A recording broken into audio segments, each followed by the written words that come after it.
en saludarles. Buenas noches, que Dios bendiga sus vidas. Estamos acá en Faro de Opinión, mucho gusto en saludarles. Y bueno, este programa se basa en la libertad de expresión. Hoy tenemos un invitado de lujo. Me refiero a una de las voces independientes más influyentes en Hispanoamérica, así lo denominó la revista Forbes, y hoy me refiero a una persona que tiene amplia trayectoria en contraterrorismo, filosofía, y es un maravilloso politólogo. Me refiero a Agustín Laje. Agustín, mucho gusto en saludarte, bienvenido a Faro de Opinión, mucho gusto en saludarte. ¿Qué tal? Bueno, gracias por la invitación, es un honor que me hayan invitado. Muchas gracias por estar acá con nosotros en Faro de Opinión. Y bueno, vamos a estar hablando de algunos temas interesantes que a nuestra audiencia pues le llama mucho la atención. Y yo creo que ahorita en Guatemala se está dando un clima donde muchas personas están indagando más que lo que indagaban antes respecto a estos temas, que tú tienes una expertise maravilloso en ello, y por lo tanto yo quisiera que fuéramos abordando. Primero quiero que nos cuentes, Agustín, ¿cuántos libros has escrito? Ya hay varios que ya conocemos, pero tengo entendido que anda uno nuevo por ahí. Quisiera que nos comentaras cuántos libros, y basándonos en esos libros quiero hacerte algunas preguntas, porque todas las preguntas las hemos recabado de nuestra audiencia, del interés que tiene nuestra audiencia respecto a estos temas que con expertise abordas. Bueno, yo he publicado 6 libros. Mi último libro, justamente lo tengo aquí, se titula Globalismo, Ingeniería Social y Control Total en el siglo XXI. El año pasado publiqué otro titulado Generación Idiota. En el año 2022 publiqué La Batalla Cultural. Y un libro que fue un hito, salió en el año 2016. Se tituló El Libro Negro de la Nueva Izquierda y fue publicado junto con Nicolás Márquez. Pero en total tengo 6 libros publicados. Excelente, excelente, Agustín. Agustín, respecto a estos libros que tú ya mencionaste, nosotros estuvimos viendo las preguntas que nuestra audiencia está haciendo, y respecto al libro de la Nueva Izquierda, ¿verdad? Mencionas cómo el posmarxismo ha evolucionado, y yo quisiera preguntarte si podrías explicar cómo esta ideología ha infundido en la política contemporánea, o influido, más bien dicho, en la política contemporánea a nivel mundial. Bueno, la tesis de ese libro es que la izquierda se estaba reconvirtiendo, por eso se llama El Libro Negro de la Nueva Izquierda. La tesis es que esa transformación implicó sobre todo el abandono parcial, claro, pero abandono al fin de la lucha de clases, la idea de que el fin de la izquierda pasa por movilizar la lucha de los pobres contra los ricos o de los obreros contra los burgueses. Era parte del núcleo duro de la práctica política y del discurso de izquierdas, y esa lógica fue cambiada por una nueva lógica que era la de la lucha cultural. Distintos conflictos empezaron a motorizar una vez más la praxis política de la izquierda. Entre esos nuevos conflictos, los que iban a destacar, según el Libro Negro, que fue publicado en el año 2016, era el feminismo, era el LGBT y eran las cuestiones de género.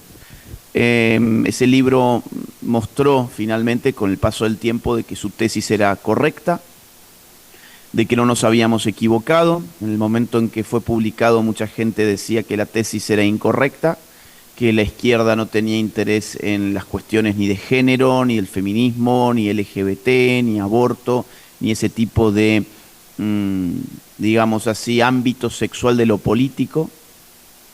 Y bueno, finalmente, hoy, año 2024, podemos decir que el libro tenía razón, que la reconversión de la izquierda pasó por esos ámbitos que hegemonizaron al feminismo, que hegemonizaron al mundo LGBT, que el discurso de género les permitió continuar con la dialéctica opresor-oprimido que antes aplicaban sobre el ámbito económico, y que además se subieron a las demandas del aborto. Entonces, ese es el núcleo del libro. Muchas gracias, Agustín. Y yéndonos en esa línea, Agustín, ¿qué papel juega esa ideología de género en la agenda de la nueva izquierda, según tu análisis? Bueno, lo que acabo de explicar, que es parte de una reconversión teórica de una izquierda agotada por la caída del muro de Berlín en el año 89, la implosión de la Unión Soviética en el año 91, una izquierda agotada por su incapacidad de ofrecer un modelo económico atractivo, agotada por la experiencia inmediata de casos como Venezuela, casos como Cuba, casos como Nicaragua, donde ciertamente nadie quisiera vivir en ese tipo de países. Entonces, mirando a una izquierda que te ofrece ese tipo de modelo, uno huye. Pero mirando a una izquierda que te ofrece la liberación sexual, la liberación del género, el empoderamiento femenino, el derecho a decidir sobre el propio cuerpo, el derecho a la autopercepción de género y a la identidad de género, el derecho a las hormonas y a las cirugías plásticas para reconversión del género y ese tipo de cosas, pues ha resultado mucho más atractivo y ha resultado renovador para la izquierda. O sea, ¿cuál es el rol de la ideología de género en la izquierda? Renovarla. Y en ese sentido, Agustín, en tu libro hablas sobre ese feminismo radical, ¿verdad? ¿Cómo crees que ese feminismo radical está impactando a la sociedad actual? Bueno, en términos políticos es muy claro el impacto. Han llevado al voto femenino hacia la izquierda de una manera categórica. Esto es muy, muy interesante y muy alarmante porque la mujer no era votante progresista, no había un favoritismo femenino por los partidos de izquierdas. Hoy sí lo hay. Vamos a ver el caso de las elecciones de Estados Unidos. Cualquier encuesta muestra que Trump tiene una resistencia muy fuerte en el público femenino, que el público femenino está mucho más dispuesto a votar por Kamala Harris. Lo podemos ver en Argentina en las últimas elecciones, el único grupo sociológico que resistió el voto a Milei fue el público femenino. Podemos verlo en Chile. Kast ha tenido grandes problemas para llegar al público femenino. Podemos verlo en España. Abascal ha tenido grandes problemas para ser votado por el público femenino y así en general. Las opciones de derechas hoy tienen un problema para llegar al voto femenino porque el feminismo ha convencido a una enorme cantidad de mujeres de que había una conveniencia de género en votar por izquierdas. Por eso el público femenino ha girado rápidamente hacia la izquierda. Eso en términos políticos, es decir, ha habido una gran victoria por parte de la izquierda utilizando el feminismo. Ahora, en términos sociales, el daño que ha provocado el feminismo es inconmensurable, daños dentro de la familia, insertar una lógica de guerra de sexos dentro de la familia no es gratuito, es decir, un tipo de discurso como el feminista que supone que hombres y mujeres somos irreconciliables, que supone que hombres y mujeres estamos divididos como están divididos los buenos y los malos, que el hombre por ser hombre es necesariamente malo y la mujer por ser mujer es necesariamente buena. Esta caricatura que estoy montando es la caricatura del discurso feminista de todos los días. Y eso tiene un impacto muy grande, por ejemplo, dentro de la institución familiar, compuesta por definición por hombres y mujeres. La verdadera institución familiar está compuesta por hombres y por mujeres. Insertar un discurso de lucha de géneros o de lucha de sexos dentro del ámbito de la familia es catastrófico. Se empieza a ver al otro como un enemigo, se empieza a ver al otro como parte de una relación conflictual, como una relación política conflictual. Entonces, a nivel de la familia ha hecho un daño enorme. A nivel de los más chicos ha hecho un daño enorme también, porque se ha socializado a toda una nueva generación en la idea de que ser hombre está mal y que ser mujer es ser parte de el grupo de las víctimas de una sociedad injusta. Esto ha generado grandes problemas que recién empezamos a verlos ahora para el relacionamiento entre los sexos en las nuevas generaciones. El hombre que siente culpa por ser hombre, la mujer que siente miedo por ser mujer. Es un discurso terrorista, perdón, es un discurso terrorista por un lado, y por el otro lado es un discurso que endilga culpas inmerecidas. Y finalmente hay otro ámbito también interesante de ver, que es el ámbito de las mujeres a las que la vida ya se le está yendo, la vida reproductiva, quiero decir, se les está yendo. Esas mujeres han sido tremendamente dañadas por el feminismo, con un falso discurso de liberación y empoderamiento que las ha dejado solas, viviendo solas, con a lo sumo mascotas, mujeres que viven con gatos, como la loca de los Simpsons, mujeres que viven con perros, totalmente alienadas, carentes de relaciones reales, frustradas, resentidas, bueno, porque abrazaron un falso discurso de liberación según el cual el mejor modo de vida que podían llevar adelante era el de huir de la posibilidad de una relación seria con un hombre, porque eso, según el feminismo, era opresión. Entonces el daño está a la vista, mujeres resentidas, que se les ha pasado la vida y pobrecitas están viviendo solas con perros y con gatos, chicas muy jóvenes que les espera el mismo destino porque tienen terror de relacionarse con el sexo opuesto, y familias socavadas por un discurso que ha insertado el conflicto político en el seno familiar. Terrible, terrible, Agustín. En respecto a la relación que estás mencionando, hay algo que quisiera que pudieras explicar y que nuestra audiencia, leyendo tus libros, quisiera ampliar un poquito más el tema. ¿Podrías explicar, Agustín, el concepto de homosexualismo cultural que mencionas en La Nueva Izquierda? Bueno, ese es un concepto en realidad de Nicolás Márquez, porque es de la parte del libro que ha escrito Márquez. Ese libro está dividido en dos. Por un lado el tema feminista lo abordé yo, y por otro lado el tema LGBT lo abordó Nicolás. La idea del homosexualismo, a diferencia de la homosexualidad, es que el homosexualismo es una ideología política y la homosexualidad es simplemente una orientación sexual, definida por la atracción hacia el mismo sexo. El homosexualismo es la militancia dentro del lobby LGBT.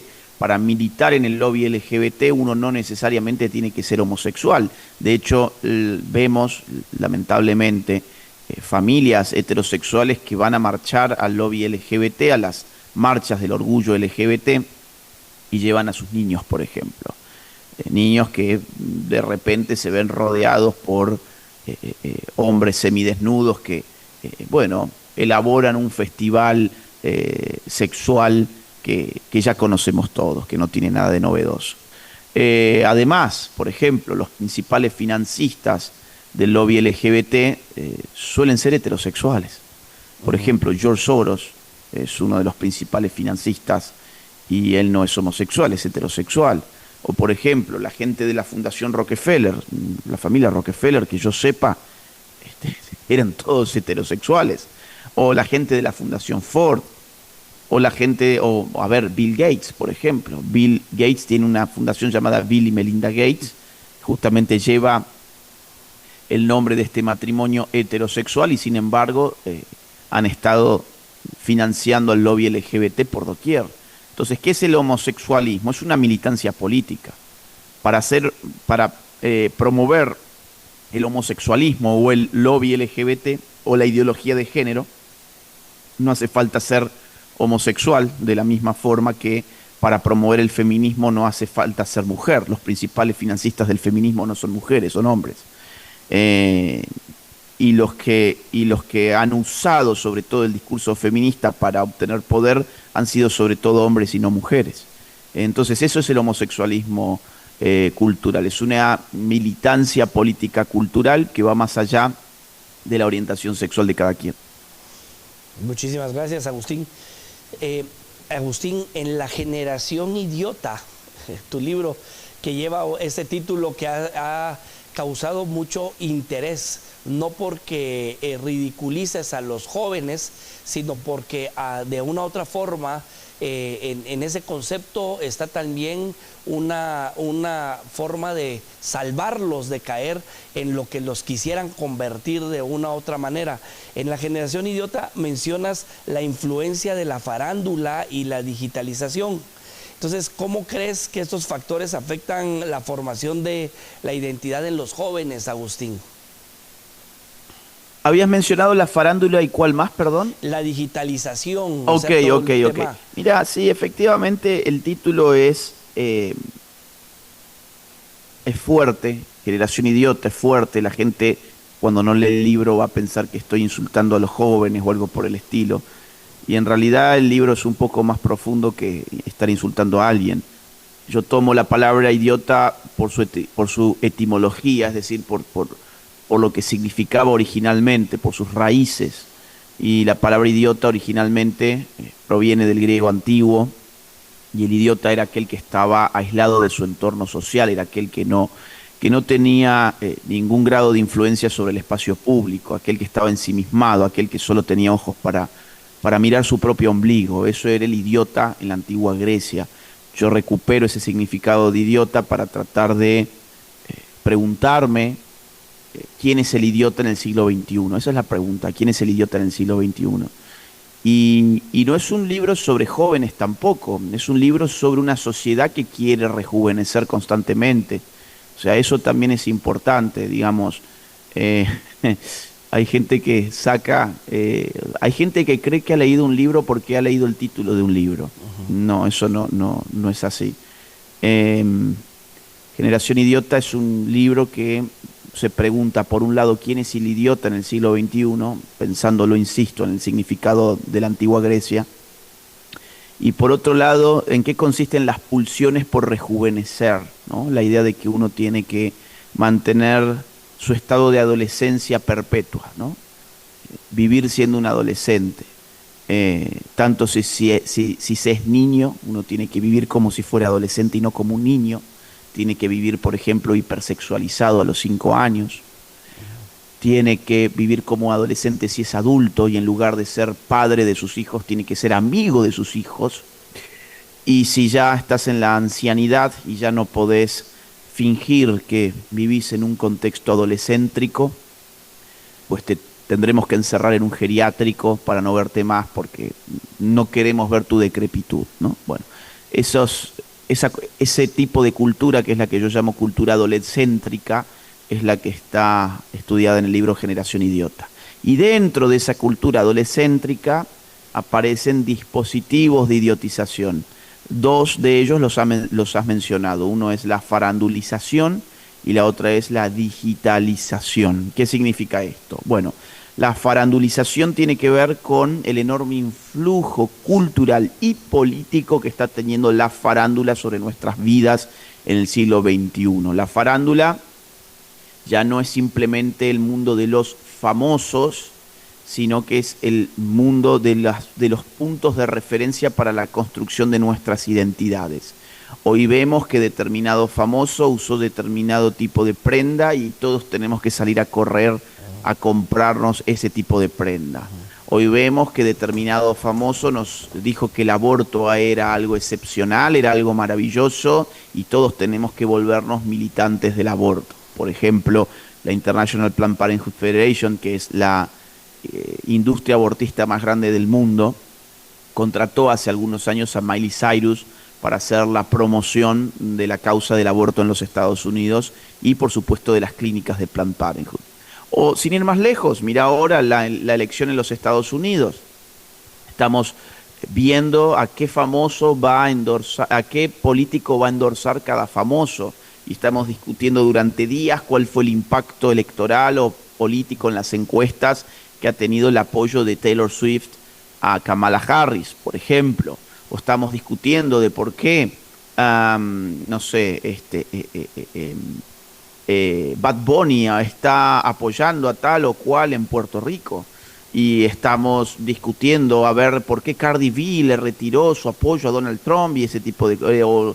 Nicky Jam le retiró su apoyo a Donald Trump. Entonces, más que discutir de política, discutimos de qué dicen los famosos, ¿no? De qué dice la farándula. Y eso no es funcional para una democracia, porque lo que uno elige en política son políticas. No son famosos, no son canciones, no son espectáculos, no son películas, ni son series. Es política. Pero la gente, cuando está idiotizada, insisto, cuando está idiotizada, va y vota como si estuviese eligiendo por un miembro de la farándula. Por otro lado, habías mencionado la digitalización. Eso tiene que ver con la enorme pulsión que existe en nuestra cultura por registrarlo todo. Las pantallas con las que convivimos no solamente nos sirven para mirarlas, sino también para capturar momentos. Y es impresionante cómo hoy la gente no puede pasar ni un solo segundo sin intentar apropiárselo a través de una foto, de un video. El caso más claro lo vemos en lo que se han convertido los espectáculos musicales. Espectáculos musicales donde antes la gente simplemente iba para escuchar, para bailar, para mirar un buen grupo musical desempeñándose en el escenario. Bueno, no, allá eso ya no es así. Ahora toda la gente está de esta manera. Está mirándolo a través de su teléfono. Es decir, nos hemos acostumbrado tanto a la pantalla y necesitamos tanto de la pantalla que incluso habiendo pagado una entrada muy cara habitualmente, simplemente miramos el recital a través de la pantalla, en lugar de mirarlo en la vida real. Este es un ejemplo, es simplemente un ejemplo de lo que produce la digitalización, que es un aislamiento respecto del mundo real. Es una idiotización en el sentido griego, es un aislamiento, es un ensimismamiento. Necesito además capturar, hacerlo mío. Este momento tiene que ser mío y soy capaz de dejar de vivirlo en tiempo real simplemente para tenerlo guardado en un celular. La digitalización además ha traído unos efectos psicológicos enormes, mucha depresión.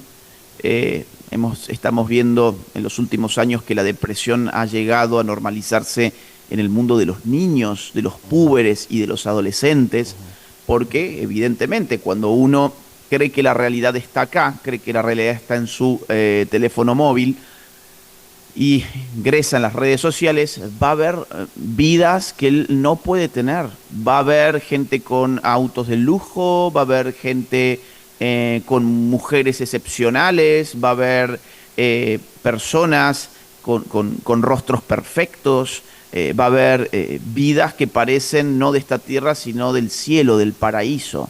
Entonces, cuando ese adolescente compara esa situación que está mirando en la red social con su propia situación y ve que él no tiene auto, o que su familia tiene un automóvil normalito, cuando uno ve que además su rostro no es perfecto, cuando ve además uno que las mujeres que conoce no se parecen a las mujeres que aparecen en las redes sociales, pues entonces la depresión es lo que te va a ganar, así de simple.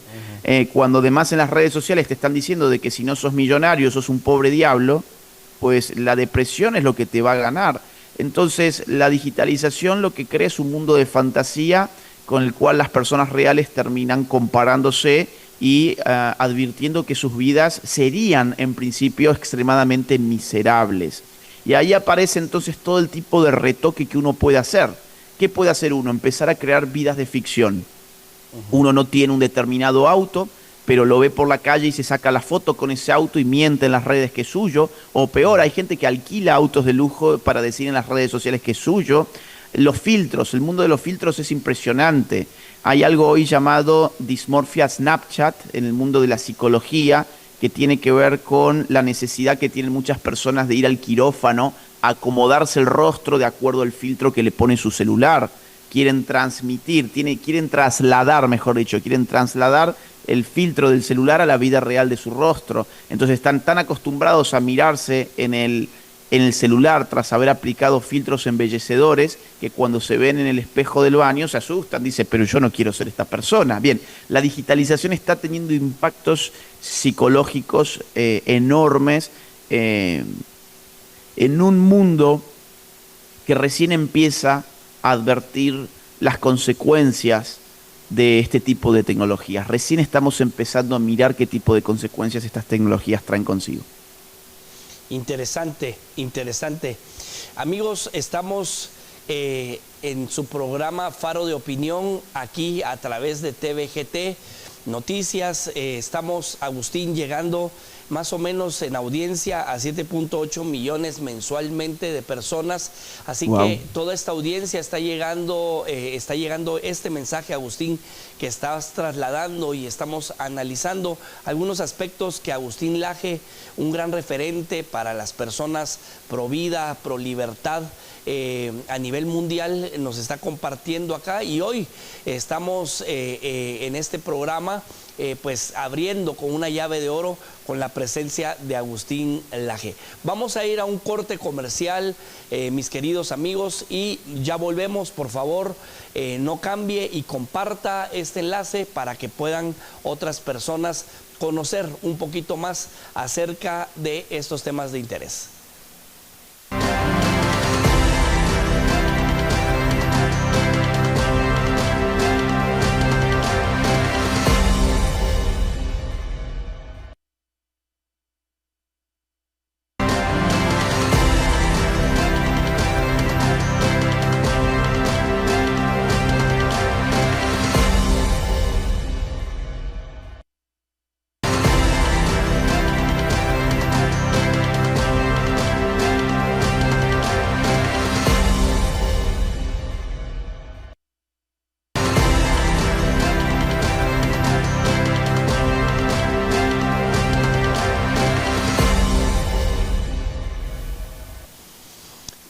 Y bueno, amigos, estamos aquí en su programa Faro de Opinión a través de TVGT. Estamos hoy con la presencia de Agustín Laje, nuestro invitado de honor, y estamos abordando algunos temas importantes, temas de interés. Todas las preguntas que se le están realizando a Agustín en este momento fueron preguntas que nuestra audiencia muy gentilmente nos envió, y es por eso, porque han leído tus libros, Agustín, y están interesados en que la audiencia conozca un poquito más. Vamos a hablar un poquito acerca de globalismo, Agustín, de la Agenda 2030, 2045 en este segmento, y quisiera preguntarte cuál es la diferencia entre la Agenda 2030 y 2045, Agustín, que ahorita recientemente escuchamos ese cambio, ¿verdad? Y vemos otras cosas que están añadiendo a la agenda. Entonces, ¿cuál es esa diferencia, Agustín? Bueno, básicamente es la misma agenda, solo que han incorporado algunos objetivos y algunos campos temáticos nuevos. La diferencia fundamental es que lo patean para el año 2045. La Agenda 2030, para que entienda la gente, porque la realidad es que el 99% de la gente no tiene idea de qué es la Agenda 2030.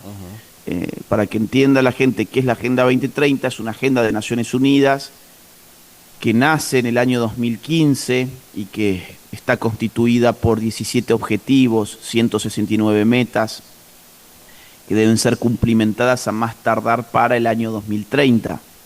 Dado que faltan prácticamente 5 años, ya prácticamente 5 años para el año 2030, y esos objetivos no se están cumpliendo, no solo no se están cumpliendo, es que estamos peor en prácticamente todos, si lo comparamos con la situación del año 2015, pues entonces lo que ha hecho Naciones Unidas es estirarlo hasta el año 2045. Ha dicho, miren, no vamos a llegar, pero renovemos nuestro compromiso para cumplir con esta agenda y pongamos una nueva fecha límite, y esa fecha límite sería el año 2045, pero además vamos a incorporar algunas cositas nuevas.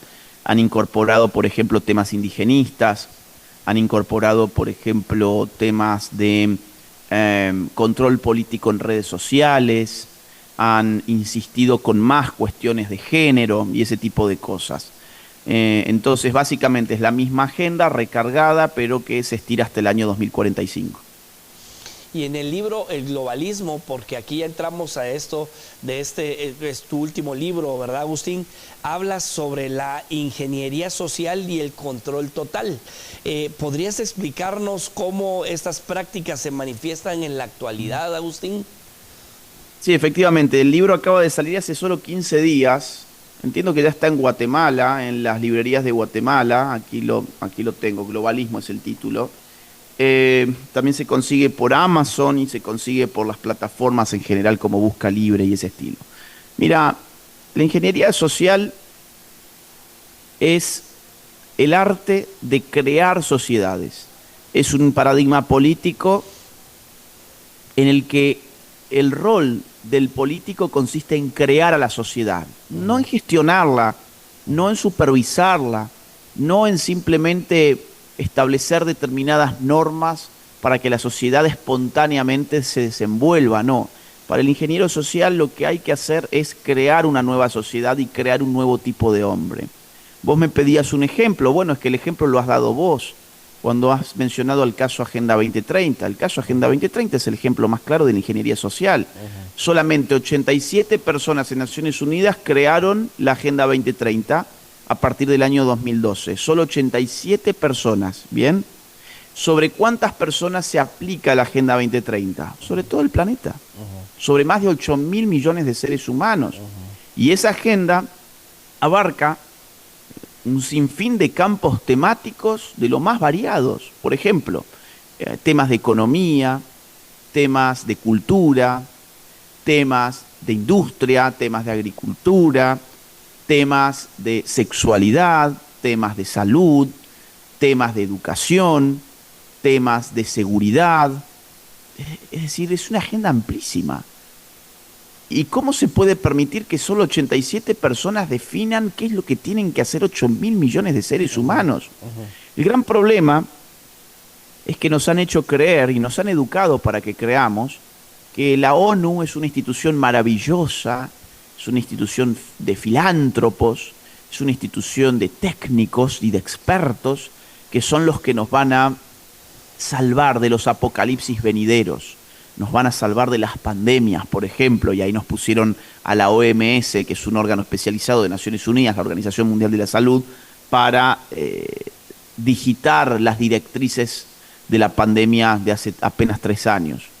O, por ejemplo, nos van a salvar del apocalipsis climático, y entonces necesitamos entregarles el poder para que ellos determinen nuestras políticas energéticas, nuestras políticas económicas, nuestras políticas comerciales, incluso hasta lo que comemos. Naciones Unidas, a través de la OMS, acaba de hacer un comunicado hace muy poquitos días diciendo que los seres humanos tenemos que cambiar nuestra dieta urgentemente porque nuestra dieta basada en consumo animal está destruyendo al planeta y está acelerando el cambio climático. Entonces tenemos que volvernos, no sé si vegetarianos o veganos, o vaya a saber uno qué, o comer insectos, que también les gusta mucho esa opción. Entonces, claro, ¿qué es la ingeniería social? Es esto. Te voy a decir qué tenés que comer, te voy a decir cómo tenés que trabajar, te voy a decir qué tenés que producir, te voy a decir cómo tenés que intercambiar, te voy a decir de qué manera tenés que vivir tu sexualidad. Por ejemplo, parte de la Agenda 2030 es el aborto. El aborto aparece en la meta 6 del objetivo número 5. La cuestión del género se lleva todo el objetivo 5, por ejemplo. Te voy a decir cómo tenés que educar a tus niños, te voy a decir cómo tenés que montar tus sistemas de salud. Entonces, vamos, esto no es democrático. Esto es completamente autoritario.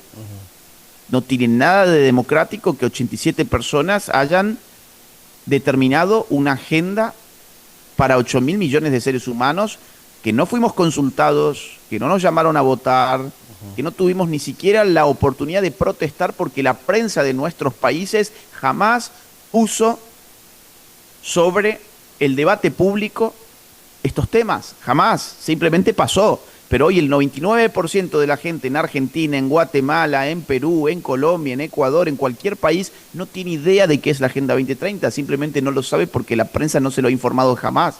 Pero estamos hablando acá, Luis, pero es probable que la audiencia sea la primera vez que escuche sobre esto. Definitivamente, Agustín. Y lo que más alarma es que estas prácticas nos llevan a otra cosa que mencionas, que es el control total. ¿cuál sería, digamos, el objetivo al final de cuentas de esta ingeniería social y cuál sería, digamos, ese control total para las personas, para todos los habitantes del mundo, por este minúsculo grupo, ¿verdad?, que está haciendo esa ingeniería social? Mira, a ver, globalismo es un concepto que refiere a la concentración del poder político en manos de organismos internacionales. Desde el siglo XVII y hasta nuestros días, los hombres hemos estado gobernados por algo llamado estados. ¿Qué es el Estado? Es una organización que monopoliza el uso de la fuerza legítima sobre un territorio. Eso es un Estado. Es una organización que monopoliza el uso de la fuerza legítima sobre un territorio. En esta definición, que es la de un sociólogo de los más importantes, Max Weber, la palabra territorio tiene una importancia crucial porque significa que a cada estado le corresponde un territorio bien delimitado. El estado de Guatemala, por ejemplo, tiene un territorio específico sobre el cual ese estado gobierna. Sobre el estado de Guatemala, el estado argentino no puede disponer nada. ¿Por qué? Porque no es suyo. Porque no es soberano sobre un territorio ajeno al suyo. Este principio es un principio de política internacional, es el principio de la parcelación del mundo en estados. El mundo está dividido en estados. Cuando vemos un mapa mundi, como el que uno usaba cuando iba al colegio, va a ver que el mundo está dividido en fronteras. Y esas fronteras, sí, que lo vemos en el mapa muy fácilmente, encierran autoridades políticas. Esa autoridad política es monopólica dentro de ese territorio, o sea, es la única que puede ejercer el poder de la fuerza física, ¿de acuerdo? Este fue el principio que organizó políticamente al mundo desde el siglo XVII hasta nuestro siglo XXI. En nuestro siglo XXI, el poder de definir las normas se está trasladando hacia organismos internacionales. O sea, hoy la norma de Guatemala no necesariamente la define Guatemala. La puede definir un juez de la Corte Interamericana de los Derechos Humanos, que es parte de la OEA, la Organización de los Estados Americanos, por ejemplo.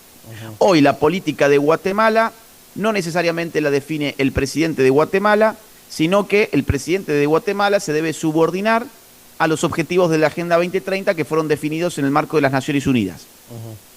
Entonces, ¿qué pasa con ese poder? Bueno, se empieza a concentrar, pero ya no dentro del Estado, sino que el poder total, el control total, se concentra en organismos internacionales, de los cuales no tenemos noción.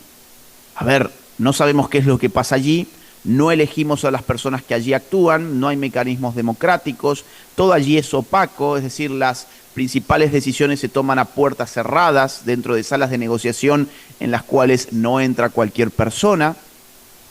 No sabemos cómo se remueven a esas personas, no sabemos qué hacen, no están sujetas a los incentivos de una elección porque no se eligen. Entonces, ¿de qué va el control total? El control total va de la concentración del poder en organismos internacionales no democráticos para definir el destino político, económico, social y cultural del planeta. Por eso es control total. En el siglo XX veíamos totalitarismos, pero los totalitarismos ejercían su poder hacia adentro del territorio estatal. Es decir, el totalitarismo, por ejemplo, nacionalsocialista. Bueno, el totalitarismo nacionalsocialista no ejercía su poder sobre el territorio inglés, por ejemplo. Lo ejercía sobre Alemania y sobre los países que Alemania hubiera conquistado militarmente, pero nada más. Ahora, cuando el control total se promueve desde órganos globales, es un control que se ejerce sobre el globo. Otra vez, el ejemplo más patente de todos, el más avanzado, es el que recién mencionamos, Agenda 2030 y Agenda 2045. Y ahí podemos ver también la presión que ejerce entonces el Foro Económico Mundial, la ONU, etcétera, etcétera, en las naciones para que cada día, a través de esos préstamos y a través de ese tipo de cosas, ellas pierdan su soberanía. Agustín, es un atentado entonces contra la soberanía de las naciones. Exactamente, el concepto clave es soberanía. Exactamente. La soberanía es el derecho a disponer de manera suprema y exclusiva sobre el territorio. El Estado es soberano cuando el Estado es el que dispone su normativa de manera suprema, es decir, no hay ninguna fuerza social que sea capaz de superponerse a la decisión del Estado, y es exclusiva, es decir, nadie le puede competir ni hacia adentro ni hacia afuera. Eso es la soberanía. Ahora, como todavía la soberanía no ha abandonado del todo al Estado, y el Estado, si es gobernado por un político patriota, puede eximirse de las fuerzas globalistas, puede salirse de los acuerdos globalistas. Cuando eso ocurre, vamos a poner un ejemplo. Javier Milei hoy en Argentina es un presidente patriota. Ha sacado a la Argentina de la Agenda 2030, por ejemplo. Ha sacado a la Argentina de la Agenda 2045, por ejemplo. Ha frenado agendas woke dentro de OEA, por ejemplo. Bien. Entonces, ¿qué pasa? Pasa que él puede hacerlo, pero viene a continuación todo el asedio de lo que en ciencia política se conoce como soft power, o sea, un poder suave, pero poder al fin. Por ejemplo, complicarte la obtención de créditos, algo que vos recién mencionabas muy bien. Si yo no soy parte de Agenda 2030, si yo no me someto a esos 17 objetivos y esas 169 metas, pues entonces yo voy a tener un problema, por ejemplo, con el Banco Mundial, o por ejemplo con el Fondo Monetario Internacional. ¿Bien? Por otro lado, voy a tener un gran problema con la prensa. La prensa me va a destrozar porque va a decir que soy contrario a los intereses de la humanidad. Porque esa agenda, la Agenda 2030, se presenta públicamente como la agenda de la humanidad. Y claro, cuando uno la mira superficialmente, parece ser muy noble. Te pide cosas como hambre cero, fin de la pobreza, fin de las guerras y ese tipo de cosas. Parece una carta a Santa Claus, es decir, es una cosa muy bonita, muy maravillosa. El problema es lo que viene por debajo, ¿no? Esa es la superficie. Entonces, evidentemente, aquí el tema es de soberanía, como bien decías. Todavía la soberanía está en el Estado, al punto que cuando elegimos políticos patriotas le pueden propinar un golpe importante al globalismo, pero a su vez el globalismo tiene recursos para defenderse. Líneas de crédito, presión internacional, presión mediática, bien, y ese tipo de cosas. Interesante. Querida audiencia, quiero que noten algo que estamos hablando con Agustín Laje, y es que puede haber un presidente patriota que pueda detener este tipo de agendas. O sea, no es que los países tienen que sí o solo sí aceptar este tipo de cosas, sino ya lo estamos viendo a través de lo que está diciendo Agustín, la valentía del presidente Milei en Argentina de tomar ese papel preponderante e importante en su sociedad que ya está hastiada de tanto globalismo en la Argentina, definitivamente. Y es que sí podemos, de una u otra forma, nosotros como ciudadanos que elegimos a las personas democráticamente, sí podemos exigirle a nuestros gobernantes que se retiren de este tipo de agendas, porque la verdad, la mayoría de las personas pues no estamos a favor de este tipo de agendas, ni tampoco queremos que la soberanía y que la libertad sean robadas de nuestras manos. Agustín, Luis, dentro de las perdón, cosas que hay un caso. Sí, Perdón, es que hay un caso más que quizás sea interesante agregar, que es el de Bukele, que está, bueno, geográficamente más cerca de ustedes allí en Guatemala. Es decir, lo que ha pasado en El Salvador es fenomenal y es otro gran ejemplo de lucha contra las agendas globalistas. Las agendas globalistas le solicitaban a Bukele básicamente que no combatiera la pandilla, que no combatiera el crimen organizado. Querían que Bukele simplemente se dedicara a garantizar los derechos humanos de los criminales que han asolado a un pueblo tan noble como es El Salvador. Y Bukele dijo, no, acá quien manda soy yo, porque aquí El Salvador es soberano, el Estado salvadoreño es el soberano, y es el pueblo que elige al gobierno salvadoreño el soberano en realidad. En la democracia eso es lo que ocurre. Y fíjate qué interesante, porque mientras los poderes globalistas se dedican a atacar a Bukele de todas las maneras, lo hacen a través de la prensa, a través de organismos internacionales, a través de ONGs, a través de fundaciones, a través de activistas, a través de movimientos sociales que los financian los globalistas en El Salvador, o a través de periódicos internacionales financiados por los globalistas, como El País, por ejemplo. Sin embargo, es tan evidente que las políticas de seguridad de Bukele han dado grandísimos resultados que su pueblo lo termina reeligiendo con el 85% de los votos. Entonces, lo que vos dijiste recién tenés mucha razón. La mayoría de las personas no somos globalistas, no apoyamos las agendas globalistas. El problema es que la mayor parte de nuestros países están siendo hoy gobernados por políticos globalistas. Las únicas excepciones que yo veo hoy en América es la de Milei y la de Bukele. Curiosamente, dos personas que se han salido del camino de la corrección política. Uno está arreglando la economía a contrapelo de lo que pretenden los globalistas en Argentina, y el otro está arreglando la seguridad, ya la ha arreglado a la seguridad en su país a contrapelo de lo que pretenden los globalistas para con El Salvador. Entonces ahí también tenés un ejemplo muy próximo de lo que puede hacer un político patriota. Y el otro ejemplo, que ya lo veremos en unos días, es el de Estados Unidos. Ahí tenés también hoy una contienda electoral que enfrenta a una globalista como Kamala Harris y a un patriota como Donald Trump. Todavía está abierto, estamos haciendo esta conversación el domingo 3 de noviembre, todavía no conocemos qué va a pasar finalmente en los Estados Unidos. No, definitivamente. Así que, queridos guatemaltecos, yo no sé si ustedes, al igual que su servidor, exigimos seguridad.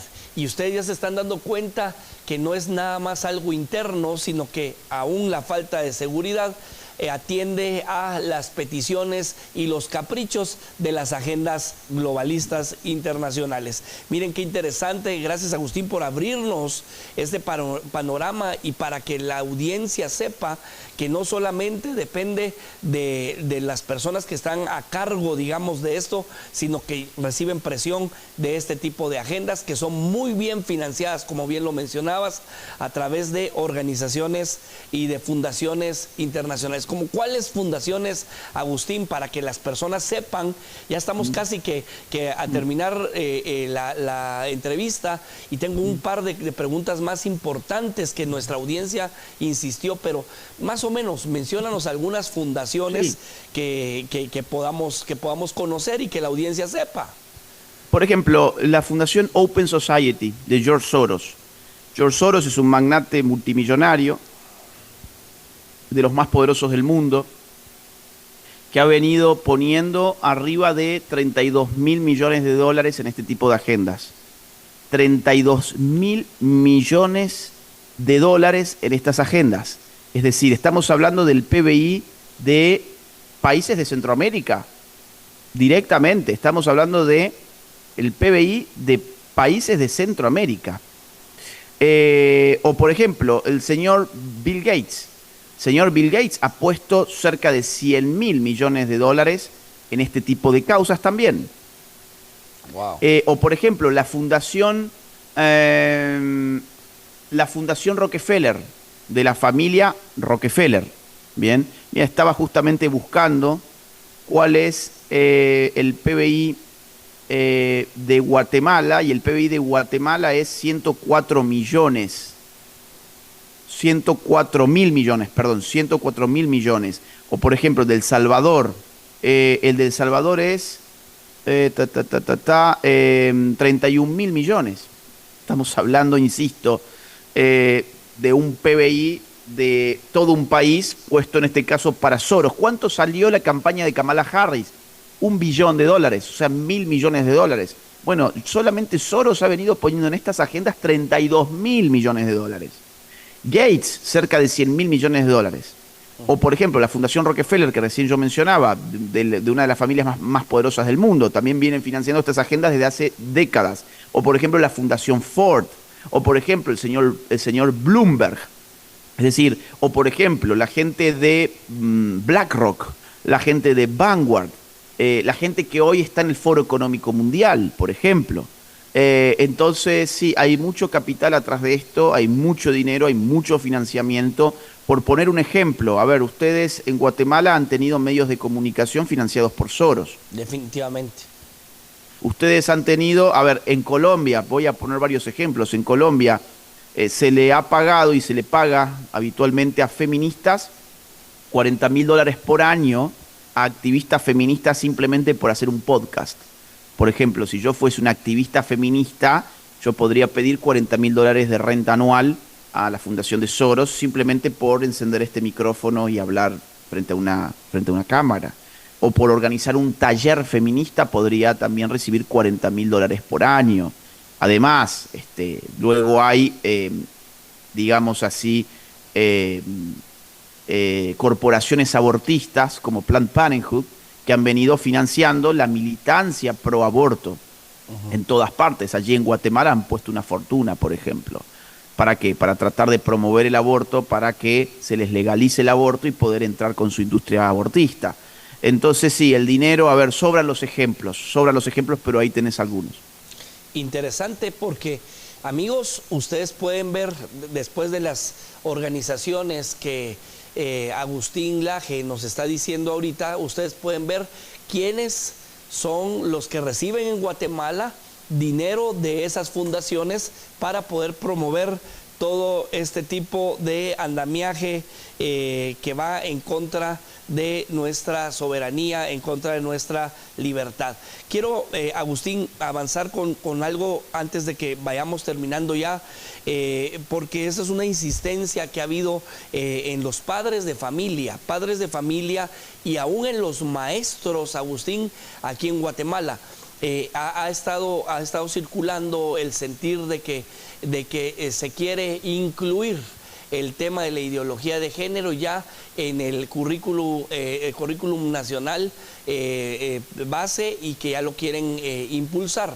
Los maestros, tanto los padres de familia y también los líderes religiosos, de una u otra forma hemos puesto un manifiesto, digámoslo de esta manera, que no estamos de acuerdo, que no queremos que se esté enseñando en las aulas esto, porque sabemos que el globalismo puede causar un impacto cognitivo en la formación de la salud mental de los niños, definitivamente.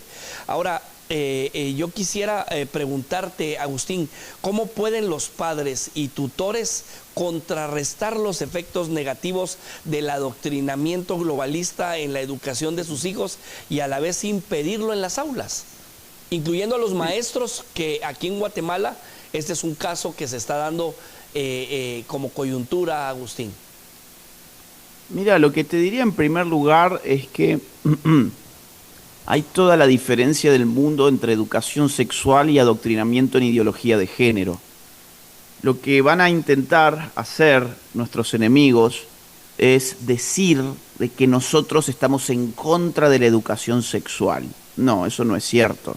El problema es definir qué es la educación sexual y cuáles son sus objetivos. Por ejemplo, si el objetivo de la educación sexual es reducir el embarazo adolescente o reducir las enfermedades de transmisión sexual, por ejemplo, o explicarle al niño la anatomía sexual del ser humano a determinada edad, claro, a determinada edad. O, por ejemplo, educar al niño en prevención de ataques sexuales, explicarle, por ejemplo, qué situación no es normal en su contacto con otra persona, sobre todo cuando esa otra persona además es adulta. Eso está muy bien, eso está genial. Es decir, ese tipo de educación sexual, yo estoy seguro que la mayoría de los padres de familia, por no decir todos, estarían de acuerdo. Es decir, no hay mayor problema. El problema está cuando no se trata de educación sexual, sino de adoctrinamiento en ideología de género. Y le meten a tu niño feminismo, le meten doctrinas LGBT, le empiezan a confundir sexualmente, le empiezan a decir, por ejemplo, que la identidad de género es una dimensión que no tiene vinculación con su realidad corporal y que por lo tanto él podría definirse como mujer cuando en realidad es un niño. Bueno, esto hoy están haciendo con niños en muchísimos países. En Estados Unidos han venido practicando esto desde hace muchos años y hoy la población transgénero de niños y adolescentes se les multiplicó un 4000%. O sea, lo que te quiero decir, Luis, estas políticas tienen consecuencias y ya están a la vista. Miren lo que ha pasado en Reino Unido con el transgenerismo en niños, miren lo que ha pasado en los Estados Unidos con transgenerismo en niños, y miren incluso lo que ha pasado con el LGBT en general en la generación más joven de todas, que es la generación Z. Según la última encuesta de Gallup, que es una de las mejores encuestadoras del mundo, el 22,3% de la generación más joven de los Estados Unidos hoy es LGBT. Ese es el producto de una educación, de una supuesta educación sexual que en realidad ha sido un verdadero adoctrinamiento en ideología de género. En el caso de Guatemala, ya que estábamos hablando de globalismo, recordemos que UNESCO ha definido durante un buen tiempo los manuales de educación sexual para los niños de Guatemala. Yo tengo esos manuales, vienen todos con el sello de UNESCO, han sido definidos por Naciones Unidas. UNESCO es un órgano especializado de las Naciones Unidas. Imagínense ustedes los niños de Guatemala estudiando manuales diseñados por un organismo de las Naciones Unidas. Eso es globalismo, eso es un ejemplo extremadamente obvio, evidente de lo que es el globalismo. Entonces la pregunta es, ¿qué pueden hacer los padres de familia? Que era lo que me habías dicho. Miren, en primer lugar, estén atentos al material que le dan a sus hijos en el colegio. Revisen los cuadernos que le dan a sus hijos en el colegio. Revisen los manuales. Conversen con sus hijos. Apaguen un rato la televisión. Pregúntenles qué han visto en el día. Traten de saber qué están viendo sus hijos en el aula. Porque habitualmente acá hay dos formas con las que los ideólogos de género avanzan sus agendas entre los niños. Por un lado, lo pueden hacer a través de los manuales. Entonces ahí uno, cuando los revisa, puede oponerse a que su niño estudie con ese manual. Puede ir a pedir una reunión con el docente o con el director de la escuela y hacer su queja. Pero por otro lado, lo peor no va a estar en el manual, va a estar en el aula. Los profesores que promueven ideología de género saben que muchos padres de familia revisan el material que le dan a los niños. Entonces, ¿qué hacen? Lo peor lo dicen en el aula y lo escriben en la pizarra. Para poder enterarnos de eso, la comunicación con los hijos tiene que ser muy fluida, muy veraz, muy basada en la confianza, digamos así. Entonces, armen también grupos de padres. Identifiquen padres de familia que estén preocupados por lo mismo. Pónganse en contacto, armen grupos de padres y quéjense en el colegio si es necesario, ¿bien? Y sobre todas las cosas, acá en realidad, digamos, eso es lo que se puede ir haciendo por ahora. Pero te diría, Luis, al final del día, lo más importante de todo es a quién votamos. Porque cuando vos tenés un presidente patriota, estas agendas no pasan directamente. Ni siquiera te tenés que ocupar de estar haciendo todo este trabajo.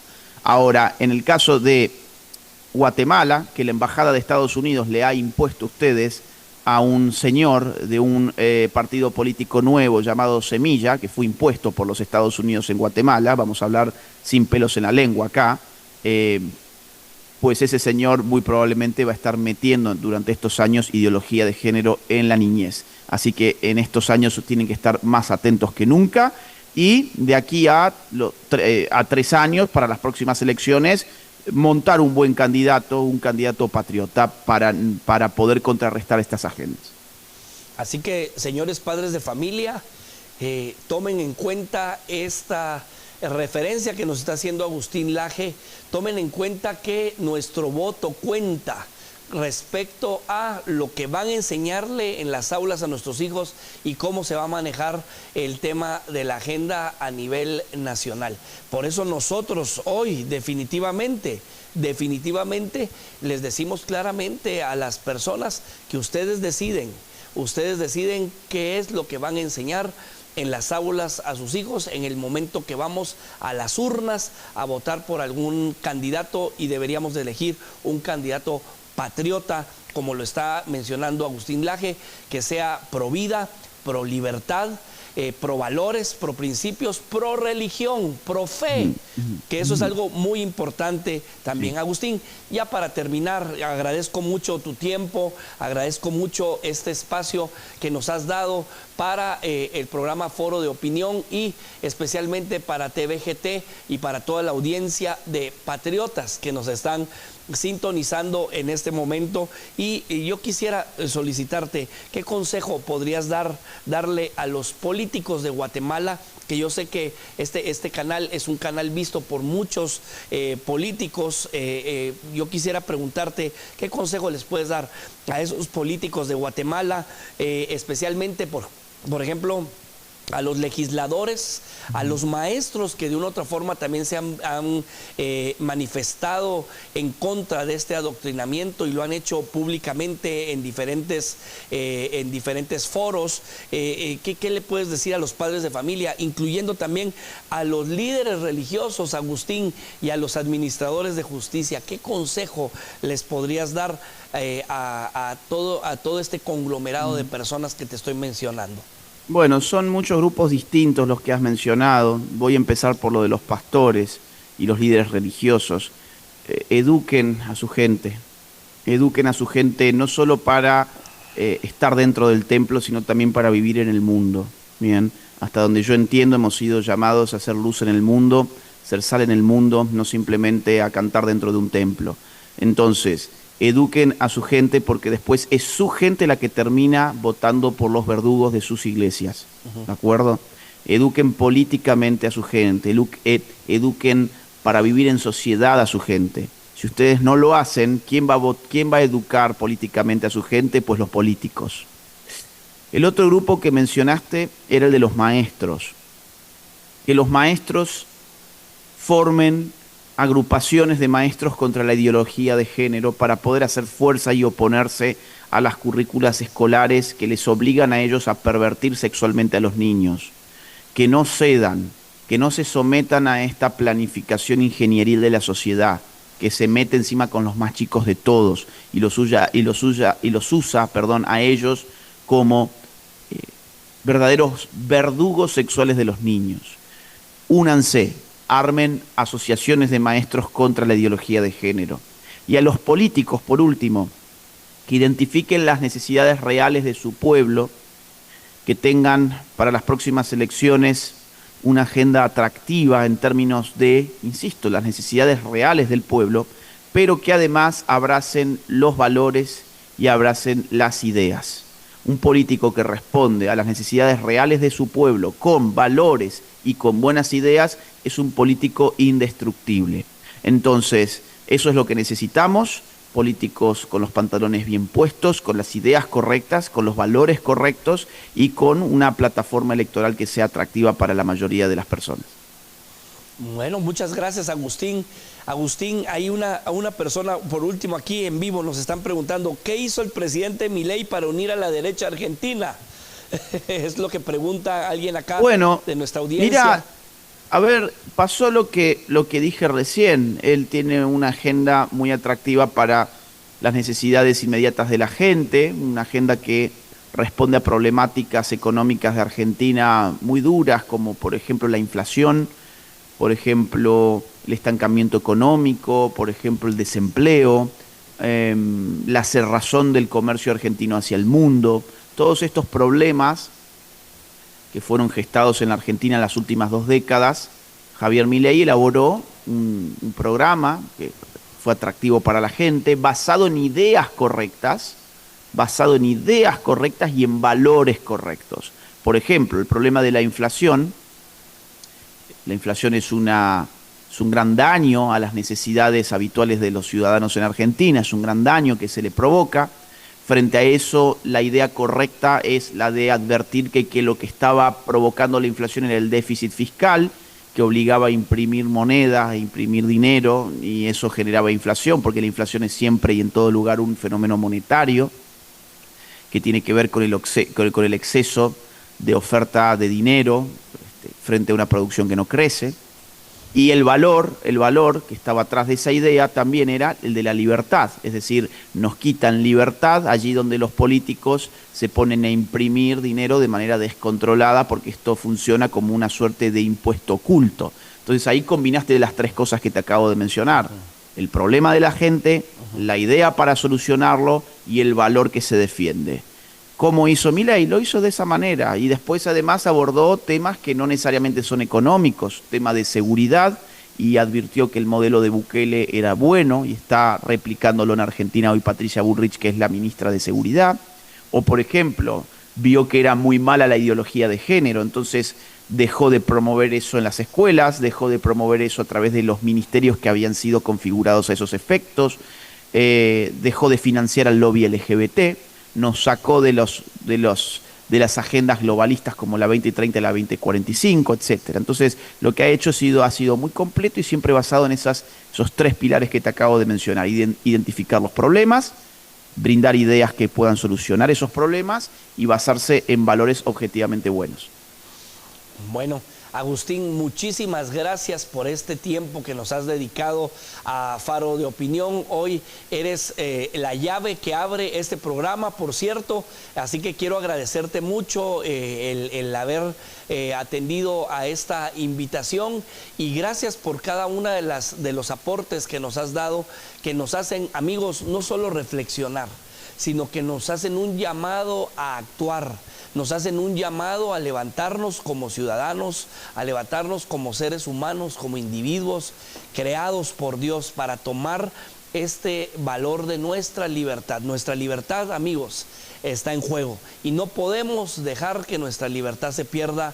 La Biblia nos dice: y conoceréis la verdad, y la verdad os hará libres. Y a veces la verdad es muy fuerte, Agustín, a veces la verdad es muy fuerte, amigos. Sin embargo, necesitamos conocer esa verdad, y Dios nos está dando esta oportunidad para poder conocer la verdad y para poder hacer un criterio amplio respecto a esto, y poder levantarnos y alzar nuestra voz, sabiendo que si nosotros dejamos que esto se pierda, los verdugos van a venir y van a acabar con tu libertad o con tu propiedad privada, o sobre todo con la libertad de adorar a Dios o de servir a Dios, o van a querer adoctrinar a tus hijos en las escuelas. Así que hoy yo quiero, amigos, decirles que Faro de Opinión se constituye como un espacio de personas que aman la libertad.